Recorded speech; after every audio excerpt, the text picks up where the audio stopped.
உங்க வாயில இருக்க கம்ஸ ஒழுங்கா மெயின்டெயின் பண்ணலனா சர்க்கரை வியாதி வரலாம். உங்க கம்ஸ கிளீனா மெயின்டெயின் பண்ணாம விட்டா வர்ற கம் டிசீஸும் சர்க்கரை வியாதியும் ஒரு டாம் அண்ட் ஜெர்ரி மாதிரி.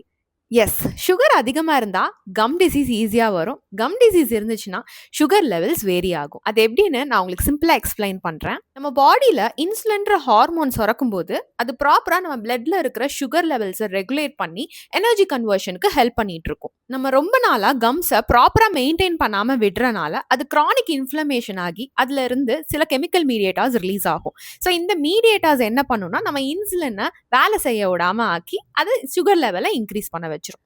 அதே மாதிரி சக்கரை வியாதி இருக்கிறவங்கள வச்சு ஒரு ஸ்டடி பண்ணதுல டென்டல் கிளீனிங்க்கு அப்புறம் HbA1c லெவல் வந்து 0.5% வரைக்கும் குறைஞ்சிருக்கான். அதாச்சும் ஒரு சிம்பிள் டென்டல் கிளீனிங் கூட உங்க சுகர் லெவலை கண்ட்ரோல் பண்ண ஹெல்ப் பண்ணும். ஸோ நெக்ஸ்ட் டைம் உங்க சுகர் லெவல்ஸை செக் பண்ணும்போது உங்க கம்ஸையும் செக் பண்ண மறந்துடாதீங்க.